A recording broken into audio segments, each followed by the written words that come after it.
So let me introduce you Rabbi David Lazar from Palm Springs. I'm sorry for not knowing the name of your community. Can you help me with that?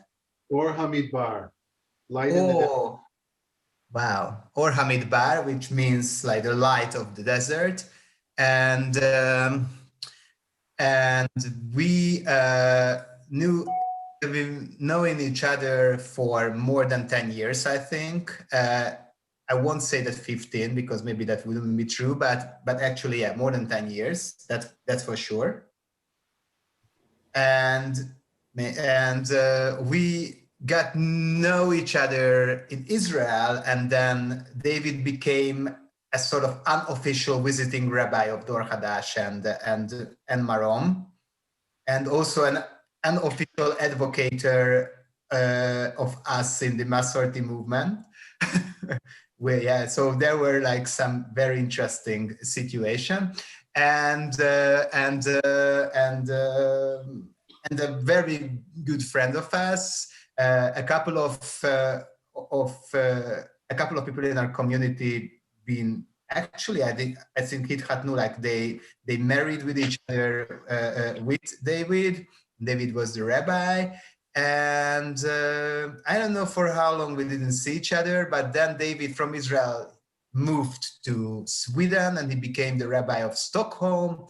And after we served there in Stockholm, actually, like he went back to his original country, to the US, and became the rabbi of Palm Springs. But I don't know the exact details that how David became the rabbi of Palm Springs. Maybe it's not that much interesting. Maybe it's very interesting. So I think that you can speak about it. And of course, we didn't see each other for so long. So it's so strange to introduce you in that way. Because I really want to speak with you, and I just, okay, but that will be a sort of private part and not this.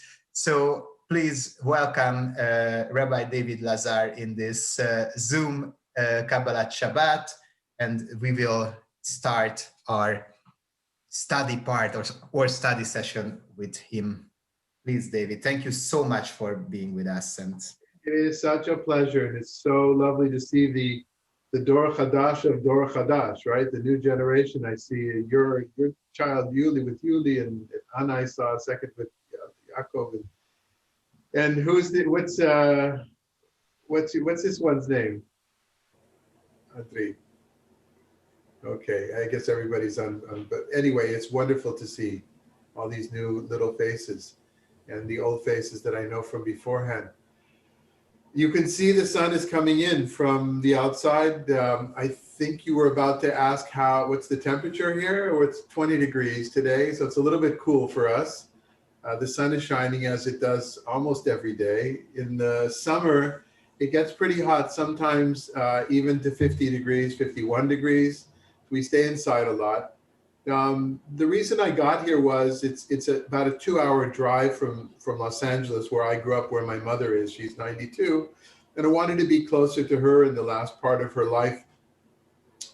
I came here to be a rabbi of a relatively old, large synagogue with a big building that all they talked about was the building, and it won't be surprising to many of you to find out that I didn't last long there. I lasted for 3.5 years before we decided to part ways of a 5-year contract, and decided that I could start something on my own, which would probably make more sense for me. Again, those of you that have known me over the years know this, probably knew this more about me than I knew about myself. And so we started a congregation that has no building on purpose. On purpose, there's no building. In regular times, we use a church facility to do Kabbalat Shabbat, and in Shabbat mornings, and all the classes are done in private homes.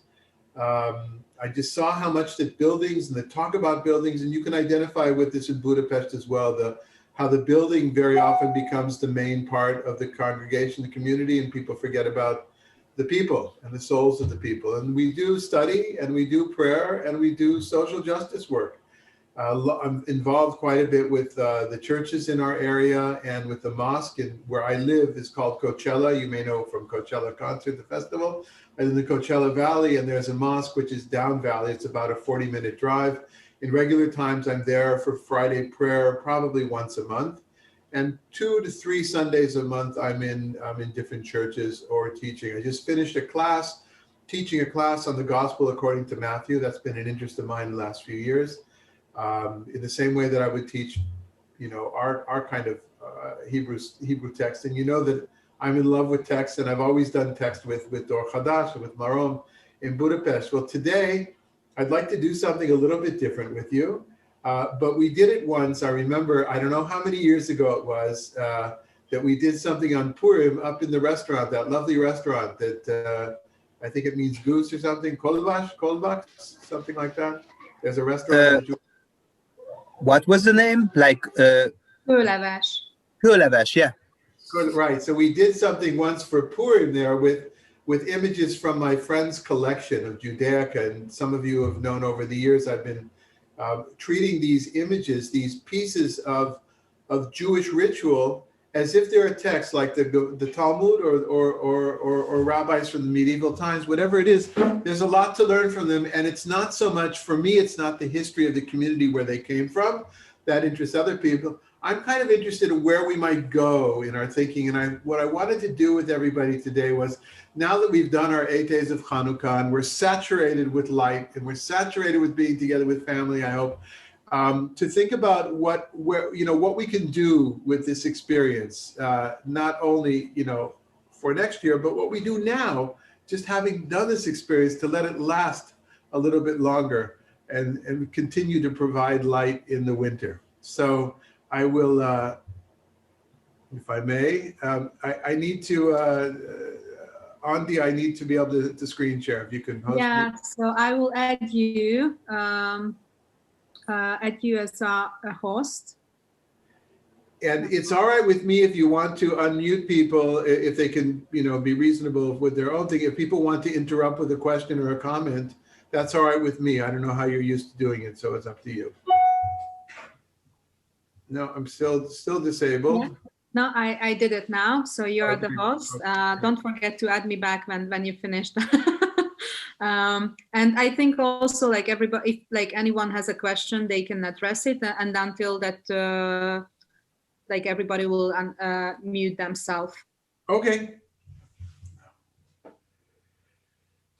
All right. Is it clear? Can you see the screen? Yes, it is. It is. Okay, so here's the Hanukiah from Baghdad in around the beginning of the 20th century. And I've given this one, the idea is what do we do with Hanukkah? It's a time for, and this one is a time for tradition. Of course, it's not the tradition that most of you grew up with in Budapest, right? It's not a traditional kind of menorah Hanukiah. By the way, just something on the word you probably know, but menorah means lampstand, menorah. And Orthodox and traditional Jews will only say menorah when it relates to the lamp that was in the temple itself, which had 7 branches, 3 on each side and 1 in the middle. In modern Hebrew, this is called a Chanukiah, or in English amongst collectors, it's called a Hanukkah menorah or a Hanukkah lamp. So you can go with either one you want. You'll hear me say different things. From living so many years in Israel, I usually just naturally say Hanukiah, which is a new word in Hebrew, a 20th century word, because they wanted to make a distinction between the menorah and the temple, which had 7 branches, and these which have, well, not exactly branches, do they? And so I know that you guys are hipsters, so you have all sorts of funky funky Hanukiot. I remember we lit ones in the middle of the old city someplace that you guys had made out of wood. So here's one that is made out of metal, cheap metal, which has been sprayed. It's been painted to look like it's bronze, okay? And this is a traditional in many ways, not only in Morocco, not only in Iraq, but also in Algeria and Morocco, is to have all these different kind of things going on the Hanukkah. Again, this was 120 years ago. now over the last 30, 40 years, we have all sorts of Hanukiot that have that are made out of cartoon characters or trucks and cars or any kind of thing, especially in the United States, where synagogues have gift stores, which are fundraisers for the synagogues. They're always thinking of something new, but this is, you know, this is traditional. What I want to say, this is a time for tradition. It's just not our tradition. It's something that we often, as Ashkenazic Jews, at least, and I found this in Sweden. The Jewish community in Sweden thinks that Yiddish is their national language. Well, Yiddish was the language of Jews of Europe. It wasn't, you know, now how many Jews speak Yiddish, but how many Jews in the world ever spoke Yiddish? Less than half, certainly less than half. And so the idea that there's a Hamsa, right? You can see the Hamsa here. And there are these birds up at the top, if you can see over here. These are birds kind of talking to each other. There's quite a phenomenon. There's birds down here as well. There's a phenomenon of birds on Chanukiot and also in Ketubot and things like that. I find that I've seen them mostly in North Africa, but North Africa and Iraq, less so Persia, but they're kind of part of the same folkloristic tradition in many ways. And so you've got this very funky thing that held these cups, probably little bowls, dishes of oil that you could lean a wick or float a wick on. And what I'd like to think, what I want to think is that as Hanukkah being such a holiday of family, of traditions, and people again emphasize the food, the latkes, the sufganiyot. Some people in some communities still, although less so, emphasize the music, the songs. I think it's important for us to realize that whatever our traditions are, they're just one silo of traditions amongst the Jewish people, even if it's the Ashkenazic Hungarian tradition, right? Even if it's the Neolog tradition, right? As much as we whittle it down, there's these silos of tradition. And the beauty, of course, is learning about our own foundation of religion, but learning how that expressed itself in different places, not just because it's art and we have appreciation and we like museums like Andi, not just because of that, but because this is what teaches us pluralism. Again, I know I'm preaching to the choir. You are an extremely pluralistic, if not the most pluralistic of Masorti congregations in the entire universe. And that was long before I got there. But this is something that I've been trying to teach for years, this idea that pluralism is at the basis of our tradition. I'm pretty sure that one year I was there for, in fact, I remember I was with you for Hanukkah one year, and I taught something that you've probably seen many times since then, the different sources for why we have 8 days. You may know that in one book of Maccabees, it's 8 days because that's what you do when you do a dedication to the temple based on what's written in Chronicles. In another book of Maccabees, it's about a makeup session for Sukkot, the 8 days of Sukkot that they couldn't do that year. We have the later story, the youngest of the stories about the Nes Pach HaShemen, the little vial of oil that was found that remained pure. There's all sorts of reasons that's at the basis of this holiday, the basis of our belief. There's 2 creation stories. There's three stories about the forefather who said about the foremother, she's my sister, so don't kill me. There's 2 sets of the 10 commandments that are not the same as each other, and so on and so forth. We're a tradition based on pluralism. Okay.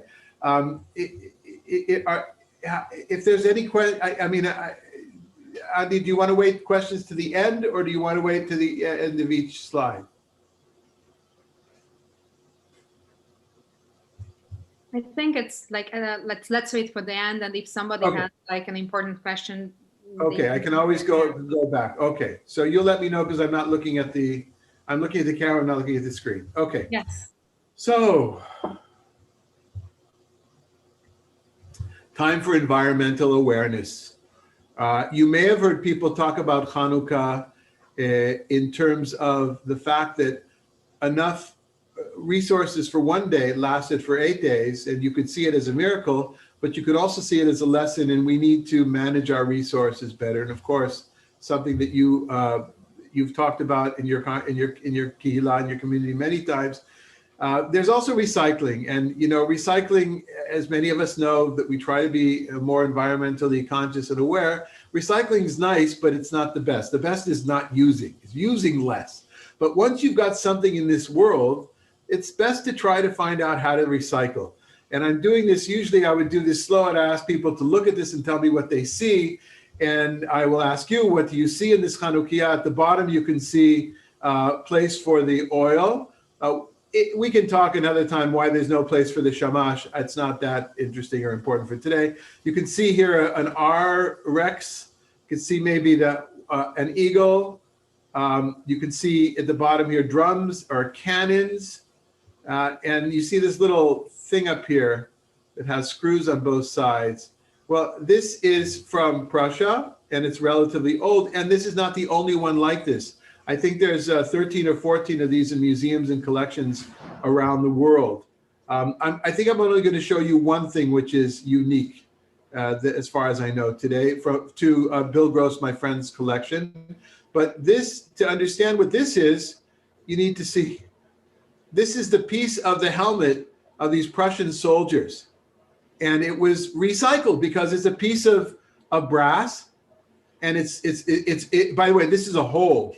It's a hole in it because it was polished so much, it was polished so much, it was polished through. That's what that is. That's not on purpose, of course. And so somebody had the idea, maybe when the war was over, and he traded in his hat and got a few, whatever the coin was, a few the kroners, or I forgot what it's called in Hungary, the florin, right, for his hat. And it was recycled. And then somebody said, hey, this would make a great reflector for the Hanukkah. And I'm guessing, and this is what my friend Bill Gross says, that the motivation was that it's a nice piece of metal which reflects the glass, the flames nicely. Maybe there was a backstory to this as well, a different backstory.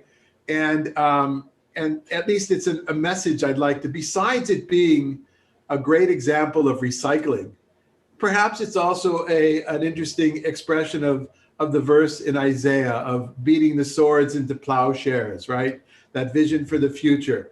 And I'm reminded of the things that we used in the army when I was in the Israeli army, the different things that we used to light candles. The most common was taking 50 caliber machine guns. That's the big, heavy machine gun. And the bullets are, they're like this high, and you could fit a candle into each one, right? So a lot of people did that when we were in the army. Other pieces of weapons that were turned into ritual objects, perhaps peace, a little bit kitschy, I understand, but still another thought of what this is as Hanukkah, a time for recycling, a time for environmental awareness, a time to think about peace, a time to think about tradition, and a time for interfaith dialogue. This has got to be the wackiest, the coolest of the Chanukiot in Bill Gross's collection. And it's big. It's like this big. If you could see me in my hand, it's a big piece. It sits on a stand. It was made to be on a wall. And this is not a hippie thing. This is not like Jewish renewal. This is not like, Ariel Polak putting together a cool Hanukkah when he's in an interfaith dialogue with Muslims, right? This looks like it was stolen off the top of a mosque, right? Can you see the crescent and the star in between? And yet somebody had the guts, the courage, or the imagination 120 years ago to make it into a Hanukkah. And again, there are no liberal Jews in Algeria. Algeria didn't have the same phenomena that Hungary did with Neolog or or the Reform movement. And even then, I don't think they were that. Well, maybe there's some great scholars that we know, Hungarian scholars of Islam, Jewish scholars of Islam. But I just think it's a wonderful time. And of course, I have yet to see a Hanukkah that is made out of a cross. You could easily make one with a upgoing, and then they could go across, right? And I think that has a lot to do with the fact that the relationship between Islam and Judaism was much easier over the years than it was between Christianity and Judaism. Although, I have a colleague out here in the desert. His name is Rabbi Brian. He's the rabbi of a Jewish Messianic congregation in a place not far, about 50 miles from here. And he works at both the church and his own synagogue. So I perhaps I could see somebody in that community making a Hanukkah out of out of a cross. And you know what? I think it's a great way to start a conversation instead of being upset by it, right? I personally am not upset by it. But this is, I don't know that this was a religious statement of any kind. I doubt it. But it's still, it's a way for us to continue to think about why, you know, what might we think about? Now, here's the challenge when it comes to candles and light. You may know, right, you probably know that churches have candles, and depending whether it's a Catholic or a Protestant church and how they're used. And we're in the period of Advent now, before Christmas, the 4 weeks before Christmas, in which candles are lit. Advent candles are like a really big deal. They're like almost an industry here in the church world, different colors for different churches.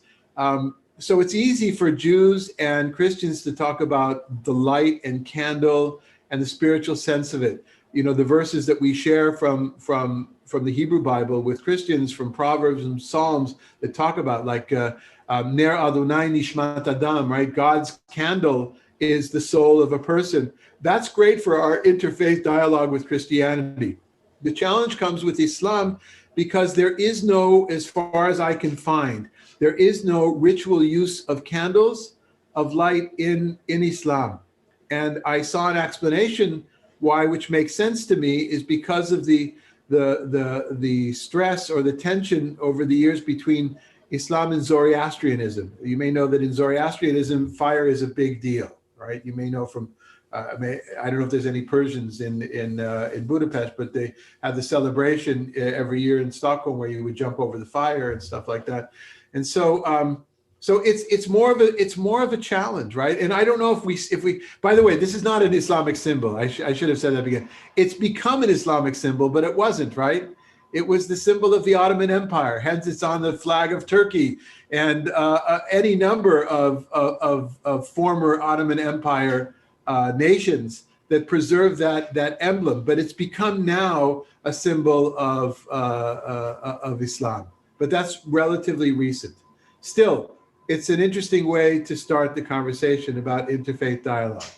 Lastly, I'll say that it's not by chance that going back to Christian dialogue, of course, it's not by chance that we have a holiday and they have a holiday about light, Advent plus Christmas, in the darkest time of the year in the Northern Hemisphere. Again, something to think about. When you're talking pluralism, just like you can't assume that all Jews spoke Yiddish once upon a time, half of the population of the world, I don't even know if it's half, it might be more than half, lives on the other side of the world, underneath or above us, depending on which way you're looking at it, which way your spaceship is turned when you're looking at it. The mere fact, by the way, that we're the upper hemisphere, right? We're the Northern Hemisphere implies that we're better, right? That whole politics behind map making and things like that. But the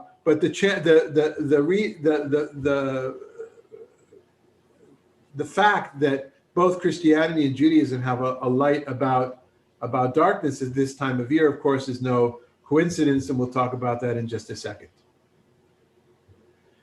So this is from Alsace, also 120 years ago around, and I'll just briefly talk about the fact that there's two.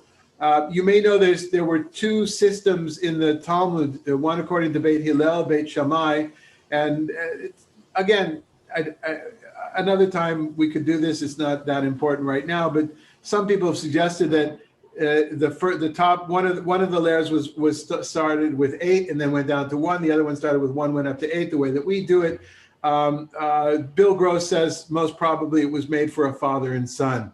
I would say perhaps it was made for just two people, which we'll talk about in a second. Two people that want to light not different Chanukiot, but the same Chanukiah together, and want to have their own lights. But what I'm interested in more right now is the upper part of this, right? Like what's going on here? Again, we've got a moon, stars, and I don't think because there's Magen David, right? By the way, Stars of David, you may know, are late in Jewish folkloristic tradition, right? Maybe from the mid 19th century. It was prominent in certain places, like in Prague, from the 17th century already, part of their code, the Jewish community's coat of arms, or whatever you would call it. But it wasn't really a Jewish symbol until the latter part of the 19th century. So whatever these are, whether they're Star of David or just stars, but here we've got is this the sun? This seems to be the sun. Let's take a closer look. You know, that looks pretty idolatrous to me, right? It's like 10 Commandments idolatry. That looks like an image. Not only is not as an image of a crescent moon, or maybe the kids would say it's a banana, right? But you got Mr. Helios here himself. You got the Mr. Sun, which, by the way, the same exact thing we find on a mosaic, at least one mosaic, in Beit Alpha of a synagogue from the 6th century in Palestine.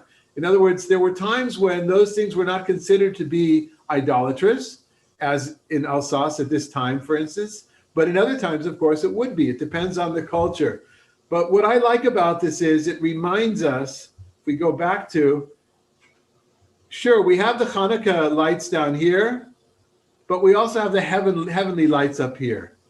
And there's this kind of dual existence of light between what we've been supplied by God through love from the creation, the heavenly lights, and the light that we make down here, whether it's in memory of miracles or whether it's just the light that we bring down here. So symbolically, I think it's lovely.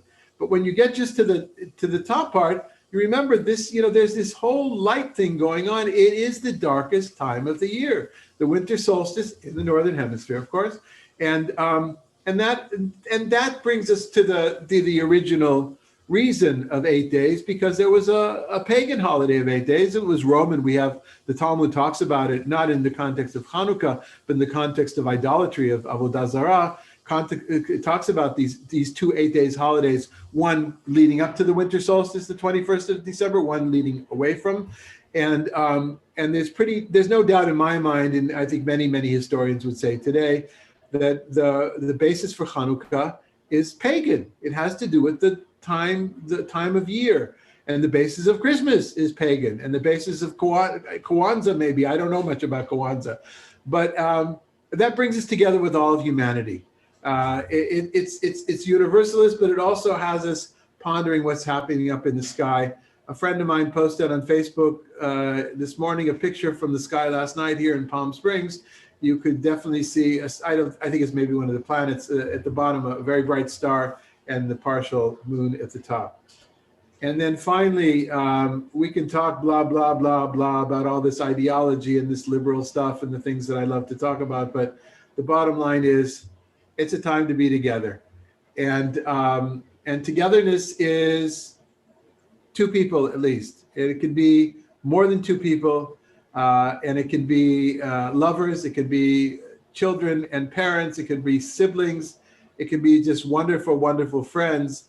But there's a loveliness in lighting the candles with other people. It means something different. There's a loveliness to doing it by yourself as well. I've had those experiences, especially over the years. Sasha and I have not always lived in the same place. Right now, we're happily living together in Palm Springs, but she travels a lot to Israel, and so I know about lighting candles. And this year, especially when people are on their own in their homes, I think there's something nice about at least 1 or 2 of the nights to light by yourself and contemplate, meditate on the candles, the lights yourself.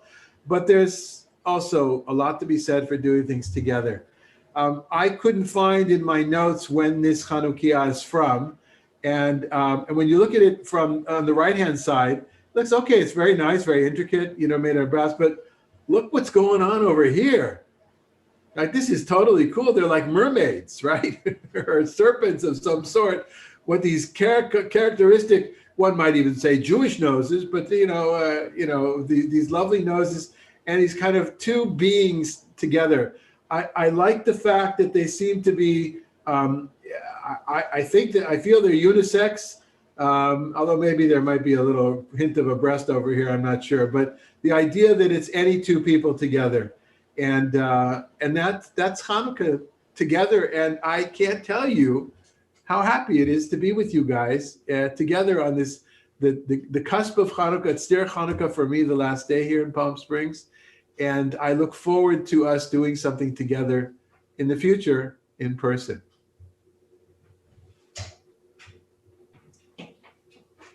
Thank you very much, David. It was amazing. Thank you, David. It's amazing. And we really want to continue with this, of course. It's yeah, it's so wonderful to have you like this. Even, but of course, you can visit us afterwards. You know, like in a couple of months. Yeah, maybe if we, you know, if we forget all of this 2020. Actually, I also have a question about the topic. I think I'm like, I don't remember the part like when you said, or like the last time about your friend's collection, that like what's the reason, like actually, like first of all, like where he has all these Hanukias, so where he's like exhibiting, or is it in like starting to be a gallery museum, or is it is his home, or where is that? It's so surprising that you, of all people, would ask that question. I'm so surprised. So Bill and Lisa Gross, they live in North Tel Aviv. Bill was the president of Tiferet Shalom, which is the congregation that I was serving until like when it must have been 2009, I think maybe I came to you guys for the year that I was able to come as long as I could because I was on sabbatical. And he was the president. We worked together for many years, using his collection to teach around Tel Aviv, and each and every bar mitzvah kid, he would interview them of their families, where they were from, you know, from all different parts down to the village even. And then he would bring with him stuff from his collection, which is at home. I'll get to what you asked, Andy, which is in his home in Ramat Aviv. And we would use it in shul, you know, a yad, a pointer, a breastplate for the Sefer Torah, a keter or rimonim, a kiddush cup, a siddur. It was amazing, and he would prepare these wonderful glossy photo pamphlet notebooks to give to each of the kids. It was our congregation's gift to them. He believes that these are, in Hebrew, Judaica is called Tashmishei Kedusha. Tashmishei Kedusha, holy, sacred. Tashmishei, like the word for shamash, the one that is there, the candle on the side. I know people think it's shamash because you light with it. It's shamash because it's there. It's the one we use. These things that you use, ritual things that you use. He's been collecting since his 20s. His father-in-law was a famous collector, and his father-in-law, what's the name with an S? Spurtis. Has a collection and a college named after him in Chicago. I think the Jewish Museum in Chicago is the Spurtis Museum, and that's based on Bill's father-in-law's collection. So a major collector, people would bring things to him over the years. Now he's really kind of stopped collecting, and he's looking to sell his collection and it's hard because people are not buying Judaica collections as much anymore as they used to. But all of his, you know, that's his life is in that collection. So it's at home. And he's never exhibited his collection per se, but items from his collection are always out on loan. I wouldn't be surprised that they've been in Budapest as well. It really depends on the curator of the museum. He's friends with all those people, right? I've been privileged to see so many of the museums, the Jewish museums in Europe. I got to see by the director, the head curator, giving me a tour because they're all best friends. He's one of the most loveliest people. I think, Andy, I think you met him. One of the most loveliest people who's alive. He's just a wonderful, wonderful guy, but he's getting old, you know, he's in his 80s. And so his stuff is around. His biggest part of his collection, by the way, is amulets and magic and Jewish mysticism. He's got the biggest collection of those kinds of things. And not all of it are things that are worth tens of thousands of dollars, right? Some of them are just things that he collected over the years in Israel, just living in Israel and seeing how amulets, for instance, I could do a talk on amulets or kiddush cups or whatever it is. All right, long answer to your question, I'm sorry. So can I have a question? It's okay, it was really interesting. Question. Sure. You mentioned the holy things that we use, which is a really interesting topic for me. Can you suggest something to read about that? I'm looking, who is speaking? Is it Susanna? Anna Kadar. It's, I can't see other people but you. So, I'm on the mobile. Okay, so your question is that Well, you mean about Tashmishek Dusha, ritual objects? Is that what you're asking? Yeah, because it's really interesting that there are holy objects. I mean, you know, I work in a museum, and right away it's like, you know, objects you can't touch. And then there is something totally different when there are objects different from the objects that you can't touch that you actually use. So so it's really interesting for me. Okay, so here's it's interesting. It's interesting anthropological questions and sociological questions that I'm not equipped to answer. But for instance, you know the tradition in the Christian world of relics, right? And bones or different things. The cup that so and so used, who's been sainted, and that very much was a source of income to that village or that city, that church that had that relic, and where pilgrims would come and spend their money there, right? And so things are relicized, if there's a word, or relicized. How did that happen in the Jewish tradition? It didn't happen with bones, of course.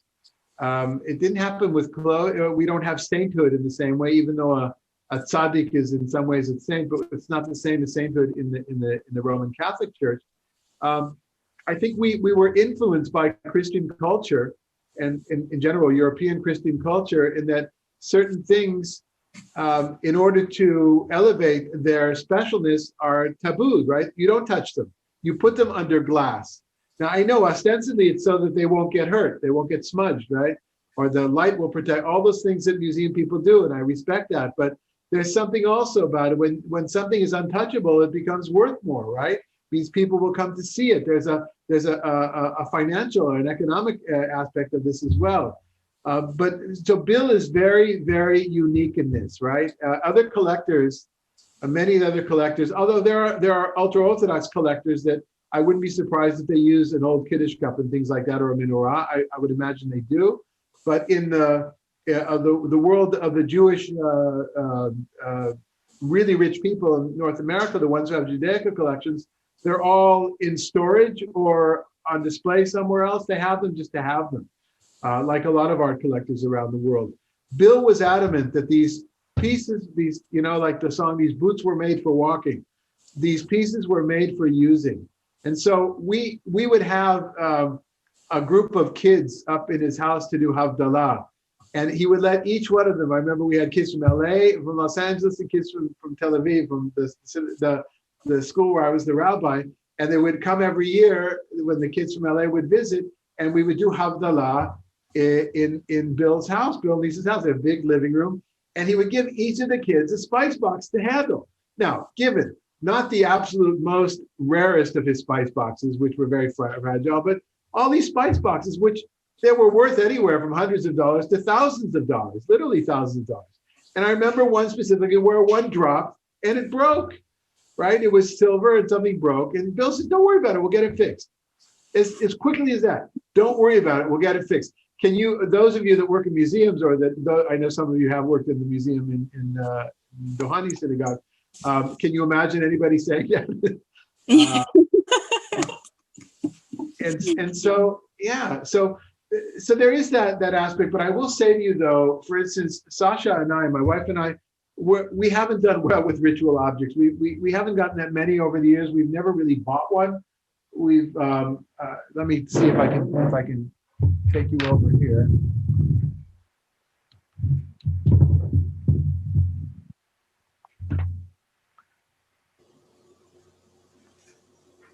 Can you see the blue things there? Yes, we saw it. So this is our Hanukia, right? I just bought a bunch of these in Stockholm when we were there, and they light a long time. And while we have one like this, if somebody else comes, we haven't done well with that kind of stuff. We're not, we've kind of downplayed those things. Like, I don't have a Kiddush cup. I don't have a silver Kiddush cup. I always use glass, mostly because my father taught me that wine tastes much better from crystal or from glass than it does from silver. So it really depends. As I said about the building, I see sometimes the objects get in the way, right? When you use them, that's kind of the irony here, right? They can get in the way of, is it polished properly? Is it What if it breaks? What if it's somebody, children fight over it when the parent has died? You know, there's things that can get in the way of the mitzvah and not make the mitzvah more beautiful as they were intended to be. It's intended to make the mitzvah more special, more beautiful, but it can get in the way. On the other hand, I find looking at these objects that were made in another place and another time as inspiration, as I tried to show you this evening, show you with these Hanukiot, inspiration for doing the mitzvah in a new and a different way.